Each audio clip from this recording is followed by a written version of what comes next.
हम लोग अक्सर सुनते हैं कि न्यायालय में एक कॉलेजियम सिस्टम काम करता है। तो चलिए आज हम लोग जानेंगे भारत की न्यायपालिका से जुड़ी एक बेहद महत्वपूर्ण व्यवस्था कॉलेजियम सिस्टम के बारे में।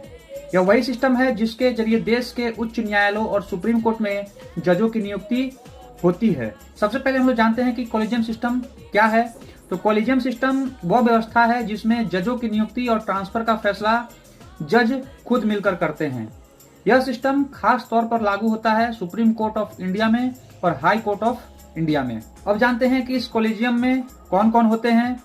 तो सुप्रीम कोर्ट के लिए कॉलेजियम में शामिल होते हैं भारत के मुख्य न्यायाधीश और सुप्रीम कोर्ट के 4 वरिष्ठतम न्यायाधीश। हाई कोर्ट के लिए संबंधित हाई कोर्ट के मुख्य न्यायाधीश और 2 वरिष्ठ न्यायाधीश। अब हम लोग समझ लेते हैं कि आखिर यह व्यवस्था आई कैसे।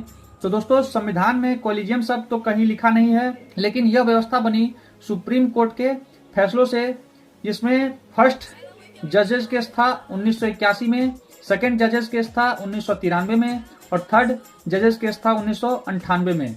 इन फैसलों में कोर्ट ने कहा कि जजों की नियुक्ति में न्यायपालिका की प्रधानता मानी जाएगी। हम लोग जान लेते हैं कि आखिर इसमें नियुक्ति की प्रक्रिया कैसे होती है। तो कॉलेजियम पहले नाम सुझाता है, उसके बाद फाइल सरकार के पास जाती है, सरकार जांच करती है। अगर सरकार को आपत्ति हो तो वापस भेज सकती है, लेकिन अगर कॉलेजियम दोबारा वही नाम भेज देता है तो सरकार को अंतिम में मानना ही पड़ता है। अब सबसे बेहद और मुख्य बात हम लोग समझ लेते हैं कि आखिर यह कॉलेजियम सिस्टम जरूरी क्यों है। तो इसका मुख्य उद्देश्य है न्यायपालिका की स्वतंत्रता बनाए रखना और इसको सरकार के हस्तक्षेप से बचाना, ताकि जो भी न्यायाधीश हैं वह बिना किसी दबाव के कोई भी फैसला कर सकें। अब इस पर कॉलेजियम सिस्टम पर कई सवाल उठते हैं, जैसे पारदर्शिता की कमी है, जजेज अपॉइंटेड जजेज यानी खुद का ही वो चयन कर लेते हैं, इसमें आम जनता की कोई भागीदारी नहीं होती है।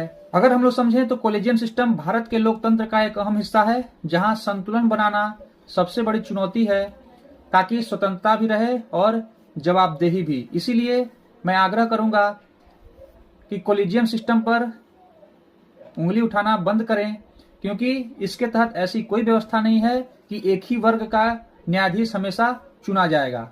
इसमें जो भी वरिष्ठतम न्यायाधीश होते हैं वही चुनकर सामने आते हैं और फाइनली वह मुख्य न्यायाधीश बनते हैं।